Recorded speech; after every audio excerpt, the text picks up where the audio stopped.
Hello, my Sugar Creek Montessori friends.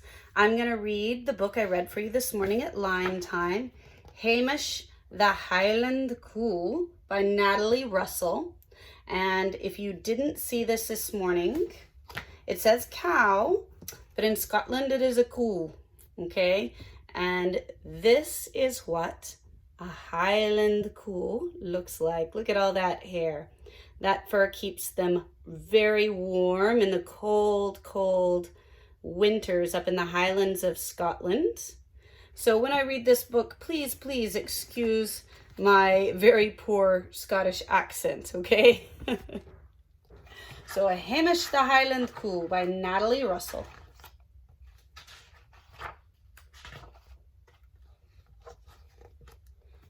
It was springtime in the glen. All the animals were preening and cleaning their spring coats. All except Hamish, the Highland Cow. Hamish never groomed his long, tangly coat. He hated having baths, and he certainly never, ever let anyone cut his hair. Hamish's hair was so long that he couldn't always see through it. Oh, he bumped someone. It was so knotty and tangly that things lived in it. It was so sticky with toffee that everything stuck to it. Now see, Hamish loved eating toffee, sticky, gooey, chewy toffee, and the perfect place to keep his toffee treats was in his long, tangly coat.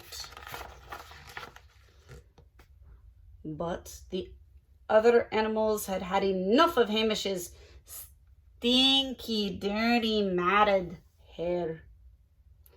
"It's time you had a haircut, Hamish," said Cat.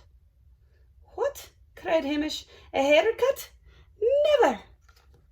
"We'll give you a big surprise," said Rabbit. Now, Hamish loved surprises. He thought, what if the surprise was never-ending supply of toffee?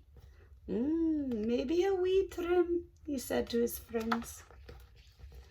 So the next morning, the animals and the very nervous Hamish set out for the hairdresser. It wasn't far, and before long they had arrived.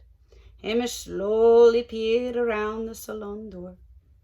Sheep salon. What a sight! There were pink sheep, blue sheep, stripy sheep, and polka dot sheep. There were sheep with big hair, short hair, long hair, and curly, whirly hair.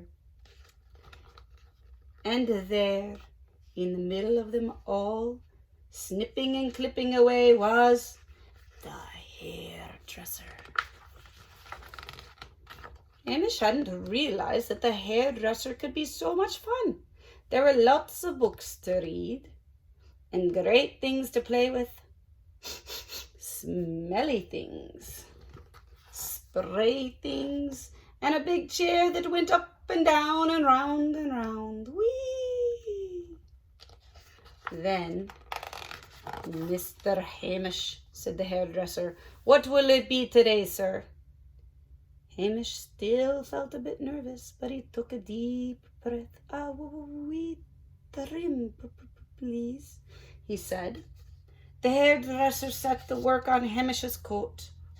Oh, look at all the bugs coming out. They're like, ew, it's smelly out here.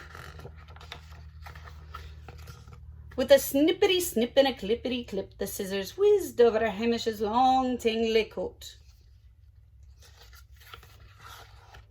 It didn't hurt at all. "What do you think, Mr. Hamish?" asked the hairdresser. Hamish looked in the mirror. Groovy, he beamed.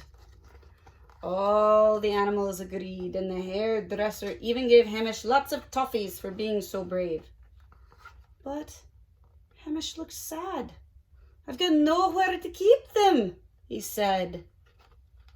Then, "Surprise!" shouted his friends. And they gave Hamish a very special bag to put all his yummy toffees in.